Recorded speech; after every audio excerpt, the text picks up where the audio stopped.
تو صاحب بھائی آج موسیٰ علیہ السلام کی قوم کا ایک واقعہ بتاتا ہوں. بالکل بھائی. موسیٰ علیہ السلام کے زمانے میں بارش نہیں ہو رہی تھی. تو لوگوں نے موسیٰ علیہ السلام سے کہا کہ آپ دعا کیجیے. تو موسیٰ علیہ السلام نے لوگوں کو اکٹھا کیا اور 2 رکعت نفل پڑھی. تو اللہ نے اور دھوپ تیز کر دی.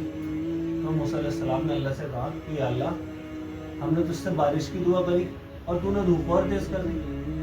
تو اللہ نے فرمایا کہ اے موسیٰ میری قوم میں ایک ایسا شخص ہے جس نے 40 سال سے میری نافرمانی کرتا ہے. اس نے ایک نیکی نہیں کری.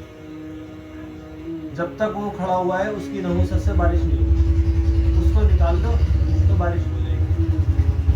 تو موسیٰ علیہ السلام نے اعلان کیا کہ میرے بھائیو جو ایسا شخص ہے وہ نکل جائے, اپنی وجہ سے پوری قوم کو برباد نہ کرے.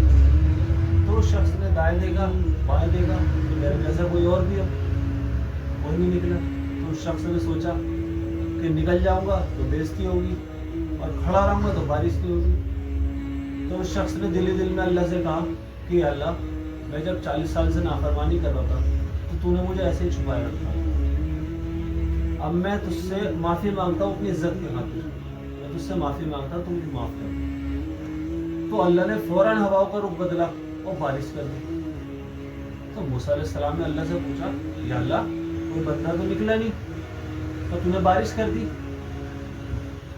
تو اللہ نے کہا کہ اے موسیٰ جس کی وجہ سے بارش نہیں ہو رہی تھی میں نے اسی کو طفیل میں بارش کر دی. بھائیو اتنی جلدی تو صلح کے بعد دوستی نہیں ہوتی. ماں سے بھی اگر ہماری لڑائی ہو جائے تو دل ٹھیک ہونے میں وقت لگتا ہے, دھیرے دھیرے جا کے وقت ٹھیک ہوتا ہے. اور میرا اللہ نے 40 سال کی نافرمانی ان کے ایک بار کہنے پہ, انہوں نے عزت کے خاطر ایک بار اللہ سے اور اللہ نے معاف کر دیا. ایک بار ان کی معافی مانگنے پہ اللہ نے بارش کر دی. موسیٰ علیہ السلام نے پوچھا یا اللہ وہ بندہ کون تھا؟ تو اللہ نے کہا اے موسیٰ جب وہ 40 سال سے نافرمانی کر رہا تھا تو میں نے اسے چھپائے رکھا. تو اب تو وہ میرے دوست ہیں, میں اب کیسے بتا دوں کون ہے.